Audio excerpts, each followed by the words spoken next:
1770년에서 80년대에 프랑스 파리에 한 2만 1000명 정도 되는 갓 태어난 영아가 있었는데 그 아이들 중에 1000명 정도만 자기 엄마의 젖을 직접 먹었대요. 그 엄마는 왜 자기 아이를 직접 안 길렀을까요? 기독교 여성들의 경우 굉장히 놀라운 일이 있는데 직접 젖을 물리는 것은 약간 성적 쾌락을 느끼는 행위라고 생각해서 오히려 신앙적인 이유에서 직접 젖을 물리지 않은 엄마들도 많았어요. 그렇게 가르쳤고 아 나는 성경에서 이야기하고 있는 올바른 엄마의 삶을 살지 못하고 있구나 라고 생각하면서 가질 수 있는 것이 바로 죄책감. 죄책감은요 근원적인 죄책감도 있지만요 제도가 만들어낸 죄책감이 있습니다.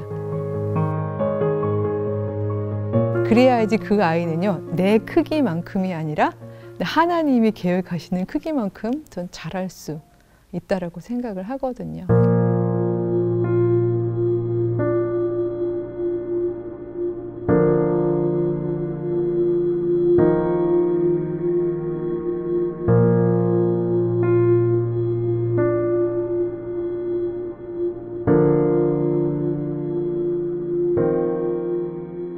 그러니까 전적으로 그 아이를 키우는 엄마가 성경적인가?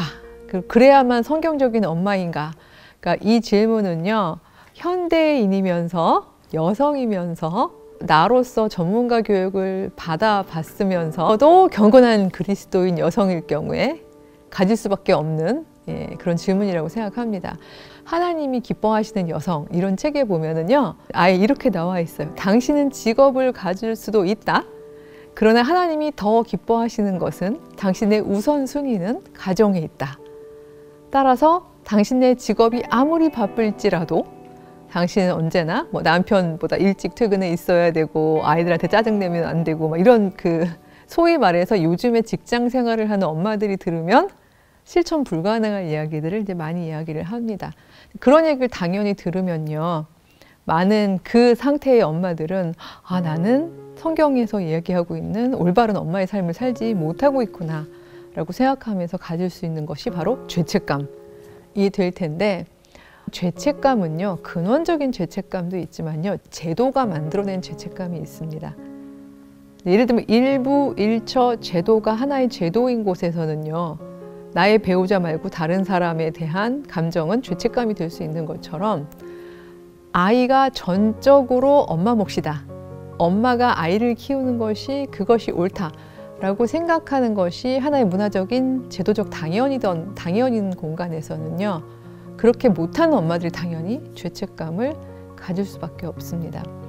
근데 문화사회학에서 굉장히 공부할 때 제일 처음에 배우는 대전제가 있어요. 사회에는 원래 그런 건 없다. 자연이란 말이 스스로 그러함이잖아요. 그러니까 자연은 스스로 그러해요. 하나님이 만들어주신 창조 질서예요. 그러니까 그 질서는 뭐 옛날이든 지금이든 그다음에 서양이든 동양이든 항상 같아요.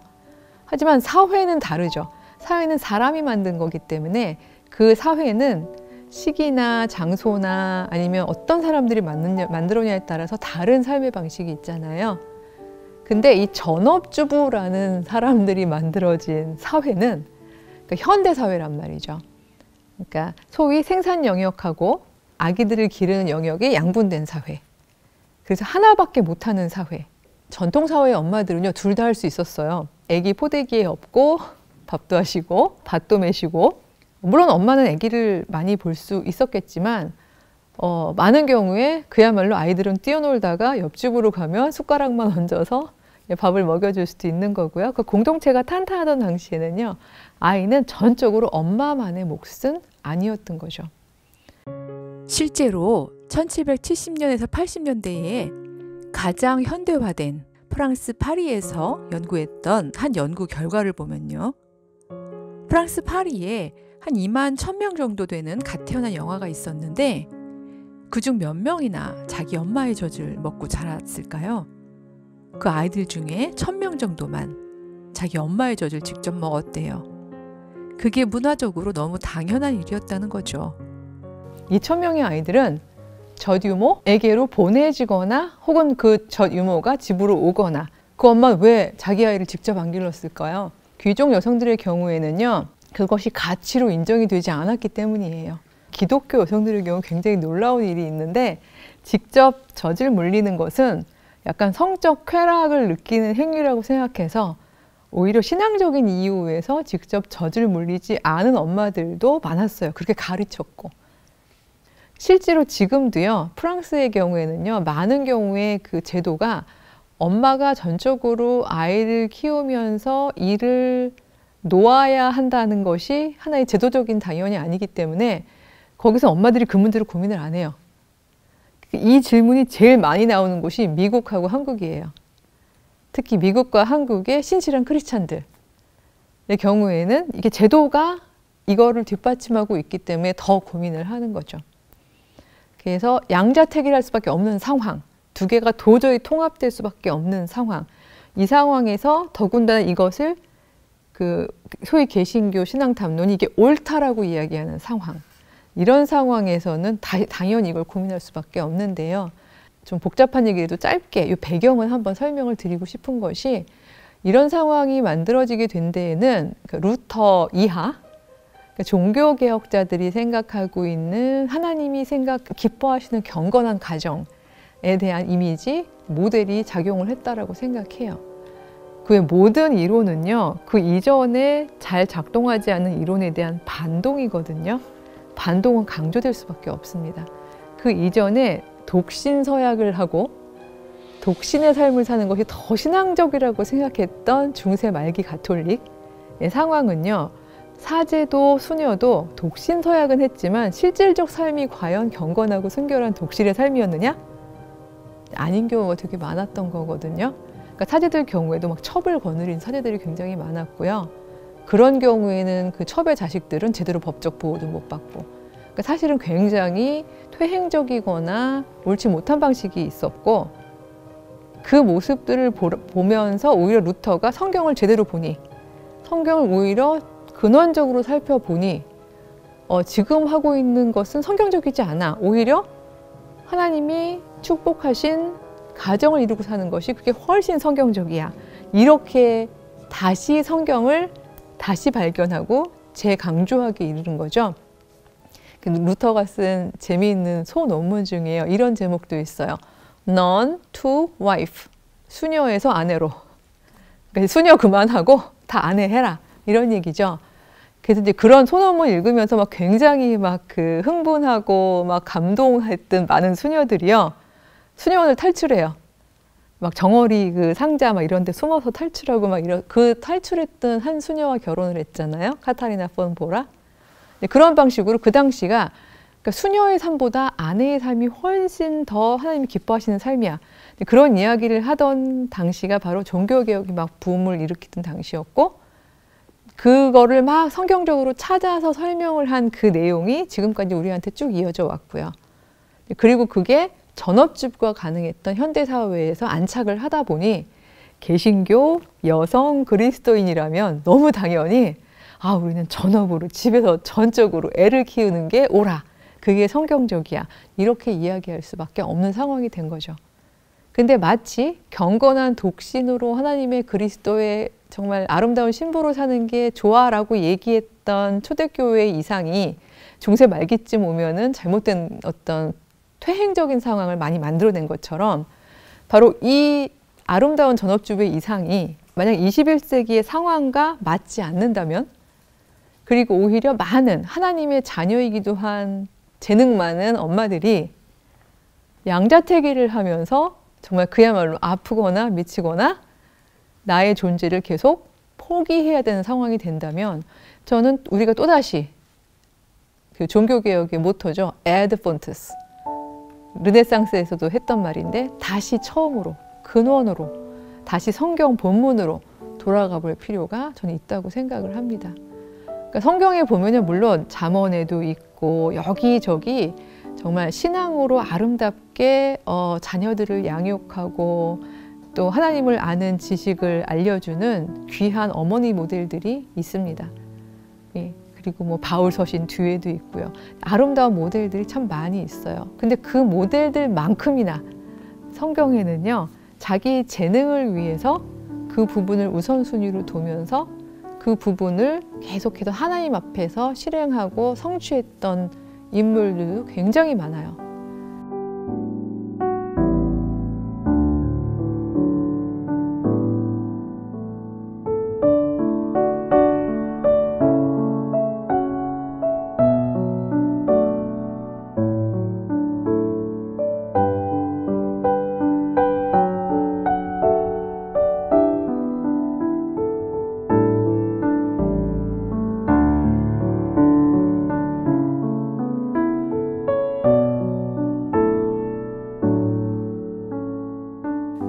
우리가 흔히 얘기하듯이 마르다와 마리아 에피소드에 대한 이야기 하잖아요. 그래서 누가 더 옳은가를 놓고 봤을 때 많은 경우에 예수께서 마리아가 좋은 것을 선택하였으니 그것이 방해받지도 않고 빼앗기지 않을 것이다 라고 예수님이 하신 말씀을 또 이걸 사람들이 잘못 해석해서 마르다의 일보다 마치 마리아의 일이 더 가치로운 것처럼 생각들을 하시는데 그렇지 않아요. 성경을 잘 읽어보면 마르다야, 네가 너무 많은 일로 분주하구나. 근데 그렇게 많은 일로 분주할 필요가 없다. 마리아는 한 가지를 선택한 거죠. 말씀 듣기라는. 마리아가 좋은 것을 선택했다. 이것을 빼앗기지 않을 것이다. 이 얘기는 그야말로 어떤 것을 선택하고 살든 본인이 정말 하나님을 더 알아가고 하나님을 경험하고 깨닫기 위해서 내가 선택한 바로 그 길, 그게 자녀 양육일 수도 있고요. 아니면 내 전문성을 통해서 하나님께 영광을 돌리는 길일 수도 있고요. 아니면 그 두 가지를 다 하되 두 가지를 다라면 잘할 수 없는 건 너무 당연한 거예요. 인간은 에너지가 제한되어 있기 때문에. 그 둘을 어느 정도, 저는 그 적당이라는 단어를 굉장히 좋아합니다. 적당이라는 것은요, 대충이라는 뜻이 아닙니다. 즉, 이 둘 사이에 잘 비율을 맞춰가면서 그야말로 적절하게 해나간다는 의미가 있는 거거든요. 그래서 바로 그렇게 적당히 두 개를 다 하든지, 저 같은 경우 이 세 번째 길을 선택했어요. 그렇게 해가면서 삶을 살아가는 것, 저는 그 어떤 길도 하나님께서는 성경적으로 가하다고 생각하실 것 같은 이유가 성경 안에는 이런 인물들이 다 있기 때문에 그래요. 시대에 따라서 어떤 여성을 모델로 뽑아서 그 여성을 이상화했느냐의 차이가 있는 거지, 모든 여성들이 획일적으로 성경 안에서 전업주부의 삶을 살았던 것은 아니라는 거죠. 그래서 언제나 전통이 우리를 짓누를 때 우리가 할 일은 이게 옳은가 그른가를 묻는 것보다는요, 이 질문이 옳은가를 사실 저희는 먼저 물어봐야 되는 것 같아요. 그리고 돌아가는 길은 항상 성경 안으로 돌아가는 거죠.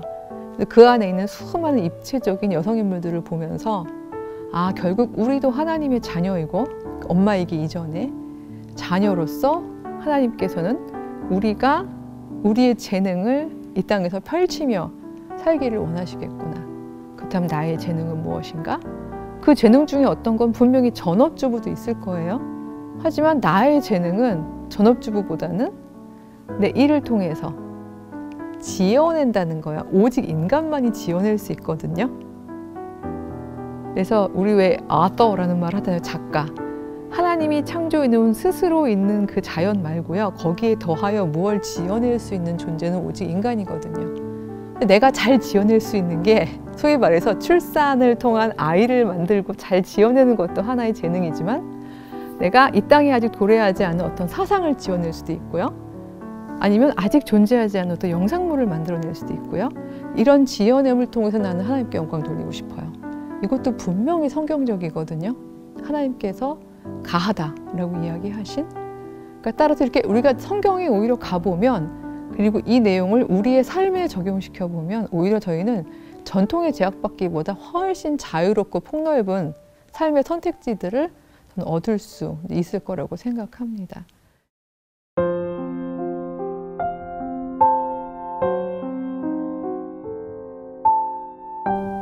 요즘에 제가 이제 21세기형 엄마들을 제가 전문 엄마라고 부릅니다.